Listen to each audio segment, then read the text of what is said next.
अस्सलाम वालेकुम। इस वीडियो में हम क्लास 12 के ओल्ड सिलेबस के यानी सप्ली की तैयारी के जो क्वेश्चंस हैं वो अपलोड करेंगे। सेकंड पार्ट के ये क्वेश्चंस हैं और इंशाल्लाह उम्मीद है कि आपको थोड़ी सी प्रैक्टिस ज़रूर करनी पड़ेगी क्योंकि ये ज़रा लंबे चैप्टर्स हैं और क्वेश्चंस इंशाल्लाह उम्मीद है कि इसी तरह के ही आएंगे। पहला क्वेश्चन ये है कि इसको पार्शियल फ्रैक्शंस में ब्रेक करना है और कैसे ब्रेक करेंगे कि अगर आपके पास कभी भी इस शेप में क्वेश्चन हो एक्स स्क्वायर प्लस वन और नीचे ए प्लस बी ए माइनस बी है, तो इसका मतलब ए का स्क्वायर माइनस बी स्क्वायर। तो ऐसे केसेस में आप क्या करते हैं कि आप इसको रिजॉल्व इस तरीके से करते हैं कि ये दोनों पावर्स बराबर हैं। तो आप ये कहेंगे कि यार सबसे पहले डिवाइड करो ताकि ऊपर पावर छोटी और नीचे पावर बड़ी आए। जब इस तरीके से हो जाए तो फिर इसका मतलब है कि हम अपने क्वेश्चन को करने के लिए रेडी हैं। तो अब क्या करेंगे, हम इसके थ्रू इसको ख़त्म करवाने की कोशिश करेंगे। एक्स स्क्वायर को मैं किससे मल्टीप्लाई करूं कि एक्स स्क्वायर आ जाए, वन से। तो एक्स स्क्वायर वन ज़ार एक्स स्क्वायर, वन वन ज़ार वन, ये प्लस था माइनस में, ये माइनस था प्लस में, कैंसिल आउट। वन और वन कितना हो गया, टू। ये हमारे पास डिवाइड करके आ गया। अब आंसर कैसे लिखते हैं, टू ऊपर लिखेंगे, ये वन साइड पे लिखेंगे और एक्स स्क्वायर माइनस वन नीचे लिखेंगे और इस वन के साथ आप छोटा सा प्लस डाल दें। तो सेम वही काम किया, वन प्लस टू ऊपर लिखा और एक्स स्क्वायर माइनस वन नीचे लिख दिया। अब x square minus one originally क्या था, एक्स स्क्वायर माइनस वन था ए माइनस बी ए प्लस बी, तो मैंने उसको ए माइनस बी और ए प्लस बी में ब्रेक कर दिया। अब अगर वो आपको कहे कि पार्शियल फ्रैक्शंस में ब्रेक करो तो इस वन को आप साइड पे रख दें, two over x minus one x plus one बचा। अब आप इसको क्या करेंगे, एक को ए के नीचे तोड़ देंगे, एक को बी के नीचे तोड़ देंगे और यहाँ तक आपके पार्शियल फ्रैक्शंस ब्रेक हो जाएंगे और यहीं तक आपका शॉर्ट होगा। मजीद मैंने पैटर्न उसको आगे इसलिए कर दिया है कि लॉन्ग क्वेश्चन भी बीच में ही कवर हो जाए। कि लॉन्ग कैसे होगा, ये आपका एलसीएम है, हर टर्म से आप एलसीएम को मल्टीप्लाई करेंगे और उसके बाद आप फर्दर ए और बी की वैल्यूज़ निकाल के सॉल्व करेंगे। तो फिलहाल शॉर्ट हमारा पर्पज़ है तो इसीलिए यहीं तक ही रखेंगे। नेक्स्ट क्वेश्चन बहुत आसान है। उसने दिया a n minus two equal to three n minus eleven और उसने कहा फाइंड एनथ टर्म, यानी एनथ टर्म निकालनी है। तो हम क्या करेंगे, ए एन माइनस टू लिखा हुआ है और ये लिखा हुआ है थ्री एन माइनस इलेवन, ये हमें गिवन है। हम क्या हमें ए एन की वैल्यू चाहिए। तो बहुत अच्छा होता कि अगर मेरे पास किसी तरीके से यहाँ प्लस टू होता, ये माइनस टू और प्लस टू कैंसिल आउट हो जाते, तो ऐसी सिचुएशन में क्या होता कि हमारे पास आंसर कैलकुलेट होके आ जाता, यानी ये माइनस टू और प्लस टू आपस में कटिंग हो जाती इनकी। तो मैंने क्या किया, मैंने लेट कर लिया कि जो मेरा एन है वो एन प्लस टू है। अब क्या करूँगा, ए एन एन नहीं लिखूंगा बल्कि उसकी जगह जो मैंने लेट किया एन प्लस टू वो लिखूंगा और minus two as it is आ जाएगा। ये प्लस टू और माइनस टू कैंसिल हो गए, पीछे बच गया ए एन। लेकिन अगर मैं एन को एन प्लस टू लेट कर रहा हूँ तो फिर इधर भी मुझे एन प्लस टू ही लिखना पड़ेगा। तो मैंने क्या किया, मैंने एन की जगह यहाँ भी एन प्लस टू लिख दिया। ये three into n three n, three into two six और ये minus eleven as it is, eleven में से सिक्स गए फाइव, तो ये ए एन की वैल्यू आ गई। बहुत आसान था, सिर्फ क्या करना है, इस माइनस टू को ख़त्म करवाने के लिए मैंने एन को लेट कर लिया कि वो एन प्लस टू है और इधर भी लिख दिया और इधर भी लिख दिया और मेरे पास आंसर आ गया। क्वेश्चन नंबर थ्री पे चलते हैं। उसने कहा फाइव और एट दो अरिथमेटिक मीन्स हैं ए और बी के दरमियान।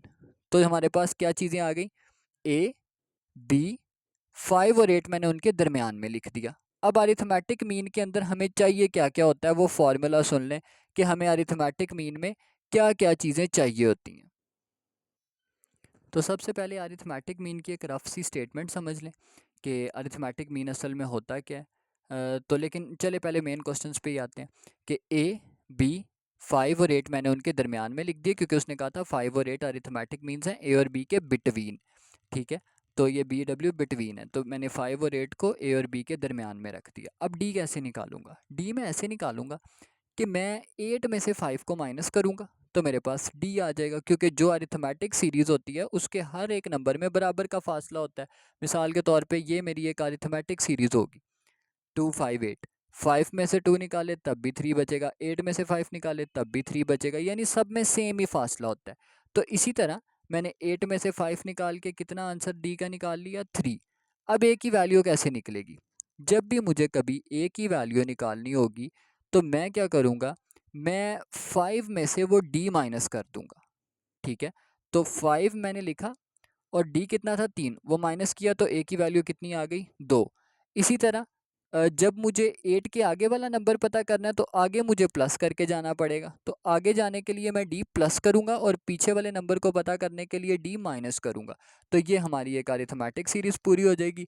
ए 2 है और बी 11 है, तो ये 2 5 8 11 सब में बराबर का फ़र्क है, ये हमारी एक अरिथमेटिक सीरीज़ हो जाएगी। अगला सवाल, उसने कहा कि अरिथमेटिक प्रोग्रेशन है और हमें ये पता करना है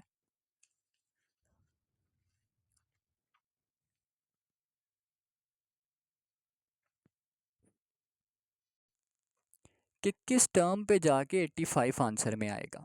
अब अरिथमेटिक सीरीज़ का पहले फॉर्मूला सुन लें। अरिथमेटिक सीरीज़ का फॉर्मूला होता है a n equal to a one plus n minus one d. ये अरिथमेटिक सीरीज़ का फॉर्मूला होता है।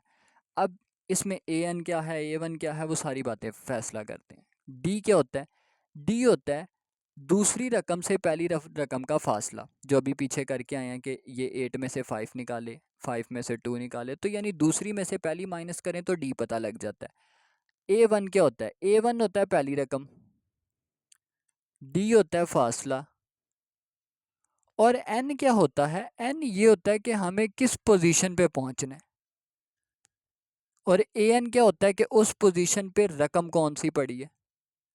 अब ये सारी बातें बारी बारी तय करते हैं। डी का मतलब है फासला, दूसरी रकम क्या है 2, पहली रकम क्या है 5, 2 में से 5 माइनस किया -3, ये डी आ गया। अच्छा, उसके बाद हमने पहुंचना किस रकम तक है, यानी ये एन कौन सी रकम पड़ी है जो जो हमारी टारगेट वैल्यू है, तो -85 तक पहुंचना है। ए एन भी पता लग गया, डी भी पता लग गया, और पहली रकम क्या है 5, पहली रकम ए वन होती है, तो ए वन भी पता लग गया। अब ए एन, डी और ए वन ये तीनों चीज़ें हमें पता है, हमने वैल्यू पुट की फार्मूले में, ए वन की जगह 5, ए एन की जगह -85, डी की जगह -3।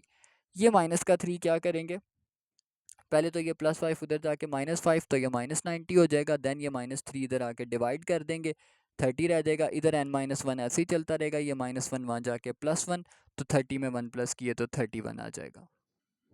अगला सवाल बहुत आसान है, उसने कहा दो जियोमेट्रिक मीन, अभी हम पीछे पढ़ के आए हैं अरिथमेटिक मीन। अरिथमेटिक मीन की सीरीज़ का फॉर्मूला है a N, A one plus n-1 और डी। डी क्या है, दूसरी और पहली रकम के दरमियान का फासला। एन क्या है कि हमें किस पोजीशन तक जाना है, ए वन पहली रकम, और ए एन क्या था कि उस पोजीशन पे नंबर कौन सा पड़ा होगा। जब भी आपको अरिथमेटिक सीरीज़ का सवाल आए आपने फार्मूला यही लगाना है, और जो चीज़ वो पता करने को बोले आप आसानी से पता कर सकते हैं। मैंने आपको हर चीज़ का मतलब समझा दिया। अब आते हैं जियोमेट्रिक मीन पे।